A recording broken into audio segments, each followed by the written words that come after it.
Abangan nyo po ang final reveal na ito ang processing area ni Kuya Jomar. Makikita nyo po yung pagbabago. Hopefully, maparami po natin yung mga episode na ganito na makakapunta tayo sa mga iba't ibang lugar, sa mga maralita o mga simpleng mga farmers or nagpa-process ng mga produkto sa farm ay ating matulungan pa.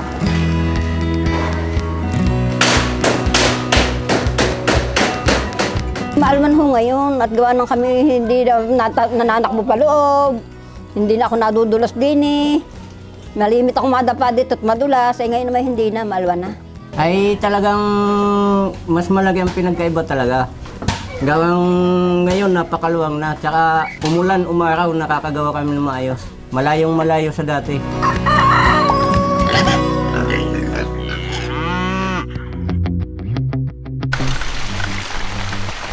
Yun o, Kuya Jomar, saan tayo pupunta? Hardware! Hardware. Maraming salamat po sa panonood ninyo. Ito na po yung katas ng tulong ninyo. So, dito tayo bibili ng hollow blocks. 70 na perasong hollow block.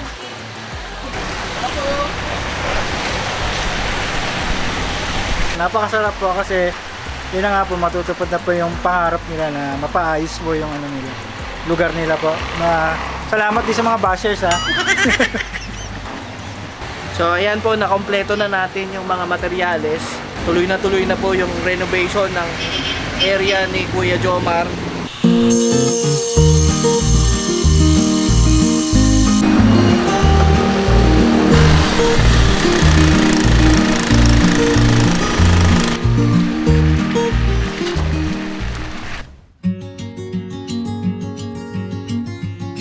Nagbabalik uli ang Agri sa Agri dito sa napaka-humble na setup dito ni Kuya Jomar.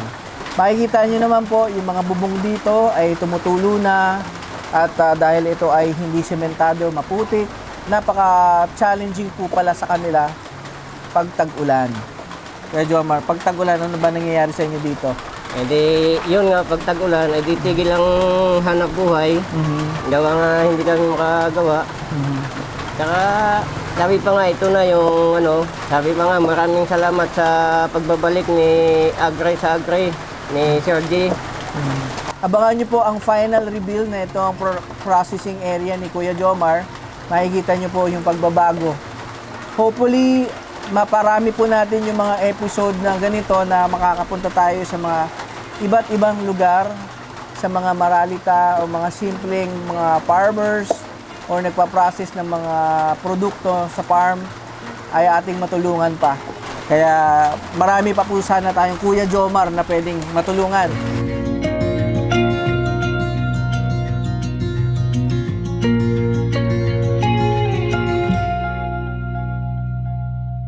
So dahil po umuulan, so nandito na tayo sa loob ng bahay ni Kuya Jomar. At yung mga extra ngayon, mga volunteers, anong pangalan niyo po? Lenny Barotilla po.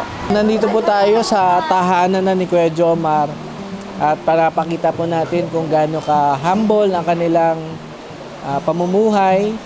So, 4 na pamilya po sila sama-sama. Very blessed po kasi maraming bulilit. Pag kumain ka ng kaong,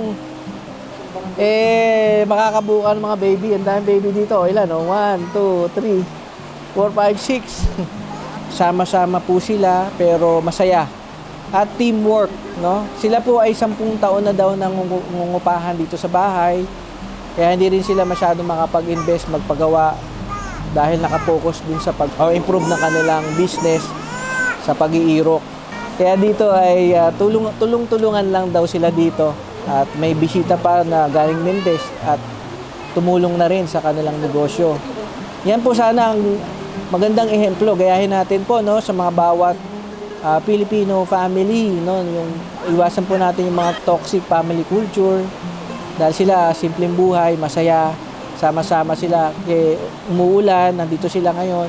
Kaya naman po ako naanting ang aking puso dahil nakarating po tayo dito at binuksan ni Kuya Jomar ang kanilang tahanan para sa akin at ipakita sa inyo kung gaano sila kasimpleng pamumuhay. Kung gusto niyo pong magbigay po ng suporta para sa kanila, ma-improve nila yung kanilang negosyo or bumili ng mas marami pang kaong nang sa gayon po ay mas umangat po ang antas na kanilang pamumuhay, andyan lang po sa description or i-message niyo po ako sa Agri sa Agri. Ayan, kaway-kaway lahat. Kaway-kaway.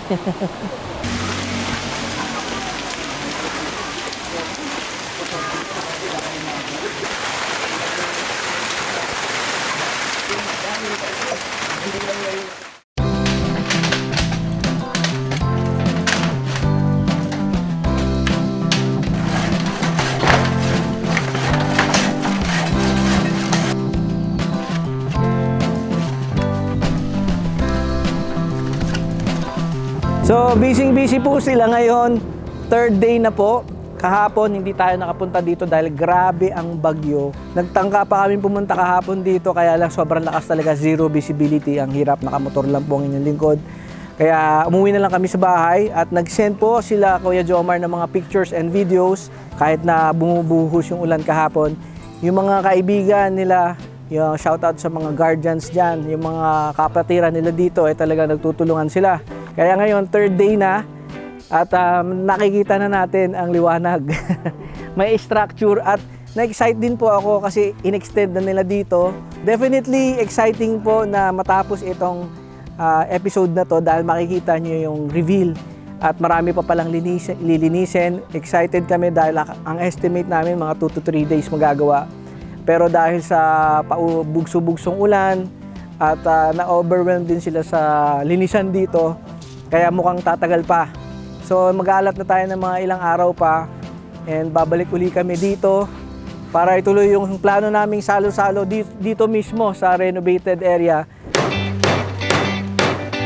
Yan, mula tumaraw si Payaw. Okay naman dyan. Okay, yun.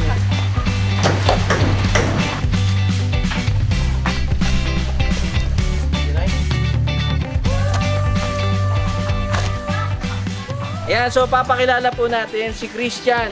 Kung naalala po ninyo yung episode 1, yung umakyat doon sa taas ng puno na balot, akala mo si Spider-Man. Kuya, ano pangalan mo? Termo Magno. Ayan. Pati mo yung mga friends mo dyan. Ito po mga kasama natin sa buong Guardians po. Mabuhay po. Excited na ba kayo tayo matapos to? Madali siguro.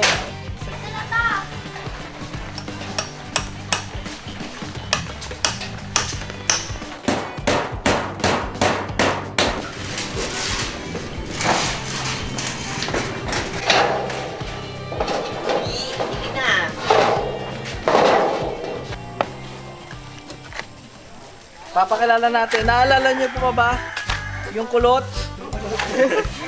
Nung isa po siya sa malakas na nagbuhat ng kaong. Isa sa anak ni Kuya Jomar. Ano pangalan mo? Junel po.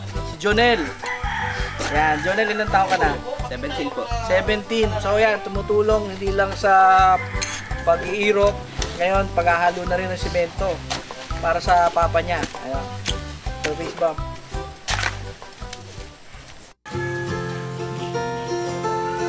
Dahil po sa inyo, maraming salamat sa ating mga followers and subscribers ng Agri sa Agri. Dahil umabot po tayo ng 1.7 million views. At dahil po dyan, bumalik po ako para i-share naman ang inyong mga blessing po ng episode na ito na kami po ay kumita at ipaparenovate po natin. Ngayon po ang araw na ipa-final reveal natin, no? Makikita ninyo ang before and after ng kanilang processing area. At hopefully, mas makatulong pa po sa kanila na mas maging maganda ang kanilang production, mas marami. Umulan, umaraw, bumagyo, nandyan po ang kanilang processing area na may bubong na maayos at sementado na ang kanilang sahig.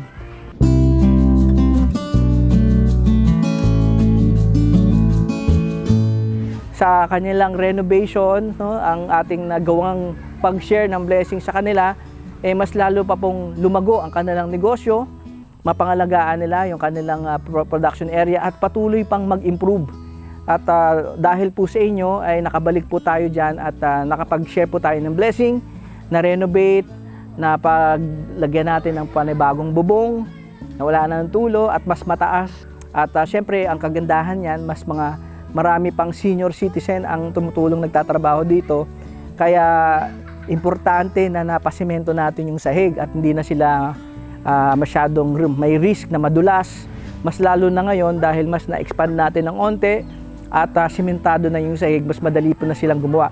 May ginawa na silang mga bawat section, may mga bawat section siya ng area na hinati-hati na ni Kuya Jomar para mas systematic yung kanilang pagguha at syempre doon sa kanilang lutuan.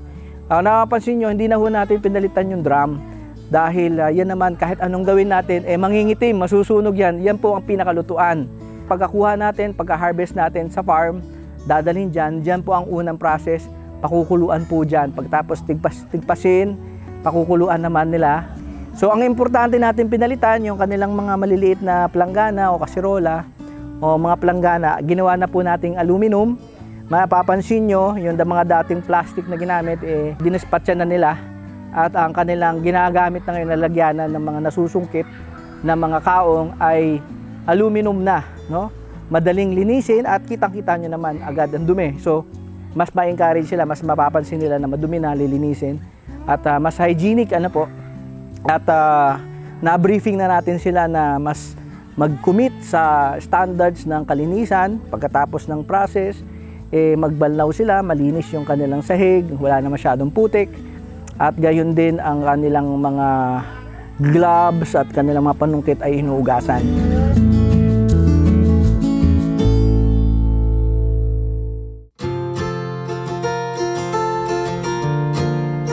Ay talagang mas malaki ang pinagkaiba talaga.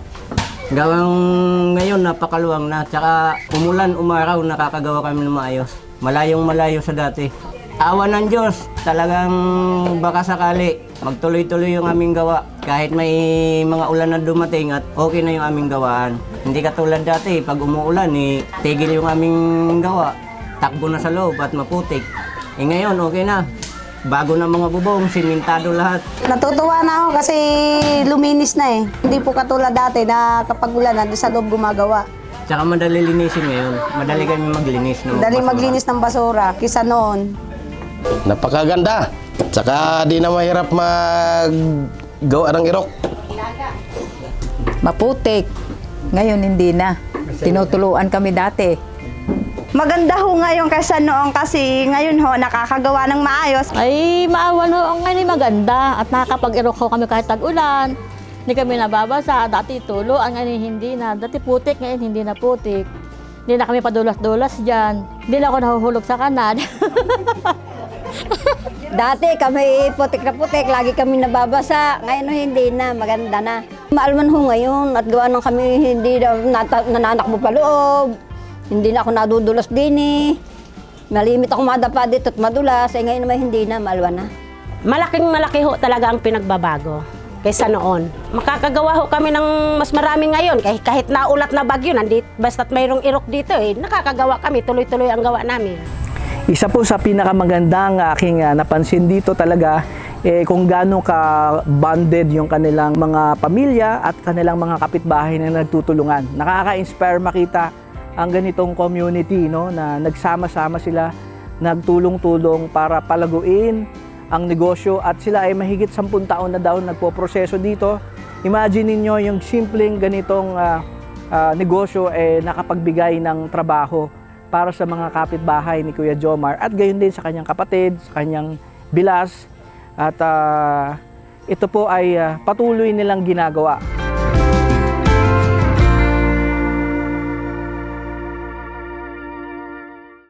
Tsaka happy birthday pala kay Nanay Nida.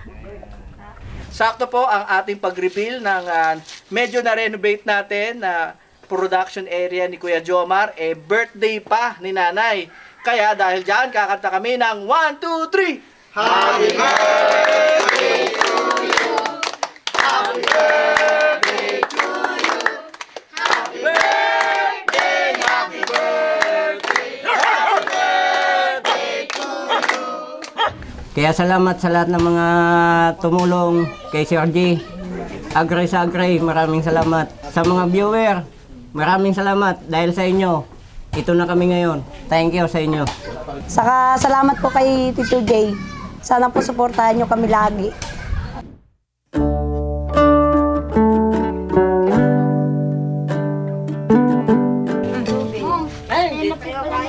Hopefully, ang Agri sa Agri ay makalibot pa sa buong Pilipinas nang dahil po sa inyong mga viewers, ito po ay magagawa natin. Kung wala po kayo na mga nagmamahal na subscribers at followers ng Agri sa Agri, hindi ko po magagawa.